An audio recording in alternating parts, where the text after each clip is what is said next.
नमस्कार, फाइटर समाचार में आपका स्वागत है। पेश आज 27 मार्च सुबह 6 बजे राजस्थान की खास खबरें।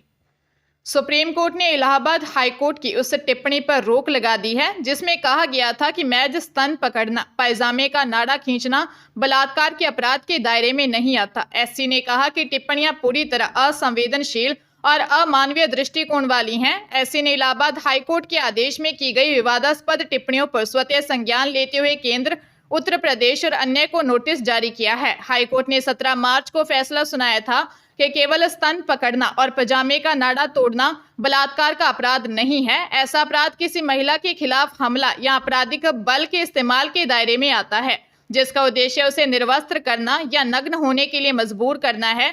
हाईकोर्ट का यह फैसला पवन और आकाश नामक 2 लोगों से जुड़े मामले पर आया था जिन्होंने कथित तौर पर अपनी मां के साथ चल रही नाबालिगों के स्तनों को पकड़ा, उसके पैजामे का नाड़ा तोड़ दिया और उसे एक पुलिया के नीचे खींचने की कोशिश की थी।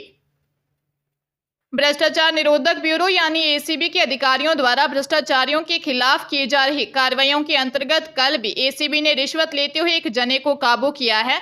मिली जानकारी के अनुसार यह कार्रवाई चित्तौड़गढ़ जिले में उदयपुर भ्रष्टाचार निरोधक ब्यूरो द्वारा की गई। यहां पुलिस थाने के एएसआई बाबूलाल को 15,000 की रिश्वत लेते हुए रंगे हाथों गिरफ्तार किया है। एसीबी की कार्रवाई से पूरे पुलिस महकमे में हड़कंप की स्थिति हो गई। एसीबी की टीम एएसआई के घर और ऑफिस की तलाशी ले रही है। एसीबी के वरिष्ठ अधिकारी एएसआई से पूछताछ कर रहे हैं। राजस्थान क्रिकेट एसोसिएशन की एडहॉक कमेटी पर शिकंजा कसता जा रहा है। एडहॉक कमेटी को अब राज्य सरकार ने नोटिस जारी कर पिछले 1 साल में हुए खर्चों का ब्यौरा मांगा है। आरोप है कि कमेटी पदाधिकारी अपने निजी खर्चों के लिए पैसों का इस्तेमाल कर रहे हैं। खेल विभाग के सचिव नीरज कुमार पवन ने बताया कि वित्तीय अनियमितताओं की शिकायत मिली थी, इसलिए पूरे मामले की जांच करने का फैसला किया गया है। उन्होंने कहा कि खर्चों की पूरी जानकारी मांगी गई है। वही नई कमेटी के गठन की प्रक्रिया तेज हो गई है। वर्तमान की एडहॉक कमेटी का गठन 1 साल पहले किया गया था। नीरज कुमार पवन ने कहा कि यह कोशिश करेंगे कि जो भी सदस्य अब एडहॉक कमेटी में आए वे अगले 3 महीने में राजस्थान क्रिकेट एसोसिएशन के लंबित चुनाव की प्रक्रिया को पूरा करें ताकि क्रिकेट की गतिविधियां सुचारू रूप से संचालित की जा सकें।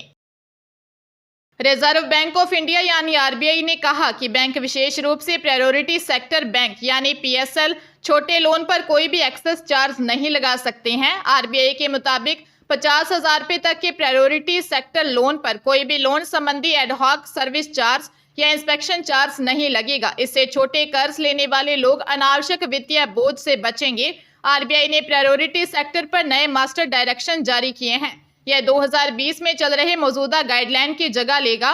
नए गाइडलाइन 1 अप्रैल 2025 से लागू हो रहे हैं। इस पॉलिसी से समाज के वंचित और आर्थिक रूप से कमजोर वर्ग जैसे कि किसान, छोटे व्यवसाय और कम आय वाले परिवारों को किफायती लोन मिल सके।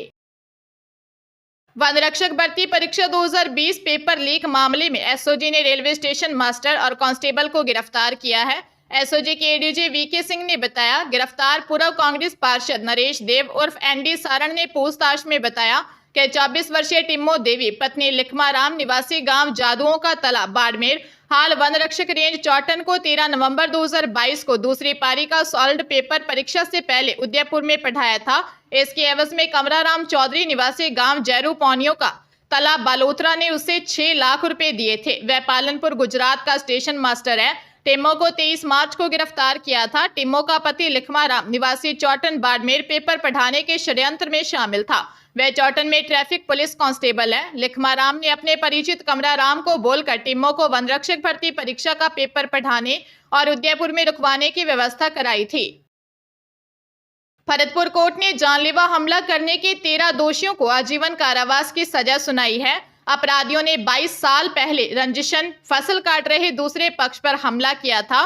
फायरिंग में 2 लोग गंभीर घायल हो गए थे। SC/ST मामलों की विशेष न्यायालय जज श्वेता ढाका ने उज्जैन थाना क्षेत्र स्थित अंधियारी निवासी गोविंद, गिरधारी, नरेश, जीतू, राजेंद्र, गोपाल, मुक्कर, ब्रह्मदेव, बाबू, टिल्लू, छैलो, गुड्डू और नारायण को दोषी ठहराया है। सरकारी वकील उमाशंकर शर्मा के अनुसार 27 मार्च 2003 को उज्जैन पीएचसी में कैलाशी के पर्चा बयान पर केस दर्ज किया गया था। पीड़िता का परिवार खेत में गेहूं की फसल काट रहा था तभी उन पर हमला किया गया था। नारायण ने कट्टे से फायर किए, जिसमें उसके पिता हरि के सीने में और रेवती के बाजू में गोली लगी। उसके साथ अन्य परिजनों को भी पीटा गया था। सीकर जिले में शादी कराने का झांसा देकर युवक से लाखों रुपए की ठगी का मामला सामने आया है। आरोपी पैसे लेकर महिला को युवक के पास छोड़कर चले गए, जिसके बाद महिला रात को ही घर से फरार हो गई। मामला सीकर के खंडेला थाना क्षेत्र का है। एसीजेएम कोर्ट खंडेला में दी रिपोर्ट में 28 वर्षीय ग्यारसी लाल ने बताया कि आरोपी बद्री नारायण यादव व बनवारी लाल मीणा से पहचान थी। आरोपी बद्री नारायण व बनवारी ने उससे कहा कि उसकी पहचान में एक लड़की है जिससे वह उसकी शादी करवा देंगे, लेकिन रुपए लगेंगे। आरोपियों ने ठग महिला से युवक को मिलवाया और शादी की बातचीत करवाई।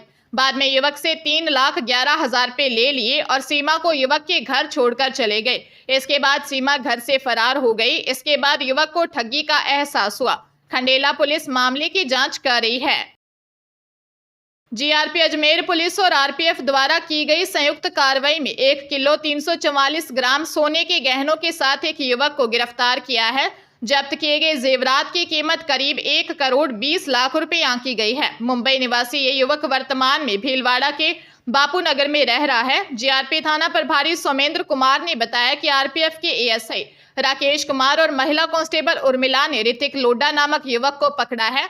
आरपीएफ टीम ने उसे जीआरपी थाना अजमेर में पेश किया। पूछताछ के दौरान युवक के पास एक बैग मिला जिसमें 1 किलो 344 ग्राम सोने के आभूषण थे। पुलिस ने इतनी बड़ी मात्रा में सोना रखने के दस्तावेज मांगे तो वह कोई संतोषजनक जवाब नहीं दे सका। उसके पास न तो लाइसेंस था और न ही कोई बिल या रसीद थी। पुलिस मामले की जांच कर रही है। भरतपुर कोर्ट ने पुलिस पर हमला करने के 6 दोषियों को 7 साल की सजा सुनाई है। साथ ही सभी पर 5-5 हजार रुपए का जुर्माना लगाया है। विशेष न्यायाधीश गुंजन गोयल ने मैनापुरा निवासी महाराज सिंह, चिल्को, मजाजपुर निवासी शिव सिंह, रणजीत सिंह, बाबू सिंह और ओम प्रकाश उर्फ खातू को दोषी पाया है। सरकारी वकील उमाशंकर शर्मा के अनुसार 23 अगस्त 18 को सलेमपुर पुलिस आरोपियों को गिरफ्तार करने भूसावर थाने क्षेत्र में गई, जिनकी सहायता के लिए भूसावर थाने के पुलिसकर्मी भी साथ थे। जब वे मजाजपुर की तलहटी में पहुंचे, जहां दोषियों ने पुलिस कर्मियों को घेर कर हमला कर दिया। अपराधियों ने एक पुलिसकर्मी महुआ निवासी राकेश सिंह पर फायर भी कर दिया, जिससे वह गंभीर घायल हो गए और जेब में रखे 12,000 रुपए सहित दस्तावेज और 2 मोबाइल लूट लिए तथा उसकी बाइक भी तोड़ दी। इसके अलावा महावीर सिंह से भी मारपीट कर सामान लूट लिया था। हरियाणा के एमबीबीएस एग्जाम घोटाले में चल रही जांच के दौरान एफआईआर में नामजद स्टूडेंट्स ने अब तक हुई पूछताछ में आंसर शीट से छेड़छाड़ की बात कबूल की है। सूत्रों के अनुसार पीजीआई एमएस रोहतक में अनुशासन समिति के सामने हुई सुनवाई के दौरान एक निजी कॉलेज के कुछ एमबीबीएस छात्रों ने अपने आंसर शीट के साथ छेड़छाड़ की पुष्टि की है, लेकिन इसमें किसी भी तरह की संलिप्तता से इनकार किया है। छात्रों ने बताया कि उनकी उत्तर पुस्तिकाओं के कुछ हिस्सों में ऐसी लिखावट थी जो उनकी खुद की लिखावट से अलग थी, जिसके बाद अनुशासन समिति ने इन सभी उत्तर पुस्तिकाओं की जांच एक हैंडराइटिंग एक्सपर्ट से कराने का फैसला किया। मामले में 15 फरवरी को एफआईआर दर्ज हुई थी, जिसमें यूएचएसआर ने 17 कर्मचारियों और 24 एमबीबीएस छात्रों सहित कुल 41 व्यक्तियों को नामजद किया गया था। अब तक 3 कर्मचारियों को गिरफ्तार किया गया है। पंजाब के लुधियाना में एक फर्नीचर कारोबारी की बेरहमी से हत्या कर दी गई। वारदात ढंडारी खुर्द इलाके की दुर्गा कॉलोनी में हुई। मृतक की पहचान 55 वर्षीय रामधनी निवासी दुर्गा कॉलोनी के रूप में हुई है। वारदात के समय मृतक अकेला ही दुकान पर सो रहा था। परिजनों का आरोप है कि हमलावर दुकान के सामने बन रही बिल्डिंग से होकर अंदर घुसे और कारोबारी को बंधक बनाया और हत्या कर दी, जिसके बाद आरोपी पीछे के दरवाजे से फरार हो गए। मृतक के बेटे पंकज तिवारी ने बताया कि उनके पिता रामधनी रोजाना की तरह सोमवार रात दुकान में ही रुके थे। अगली सुबह उनके पिता रामधनी का शव दुकान में मिला था। घटना की सूचना मिलते ही इलाके में हड़कंप मच गया। मौके पर थाना फोकल पॉइंट के एसएचओ अमनदीप सिंह बराड़ घटनास्थल पर फोरेंसिक टीम के साथ पहुंचे। पुलिस मामले की गहनता से जांच कर रही है।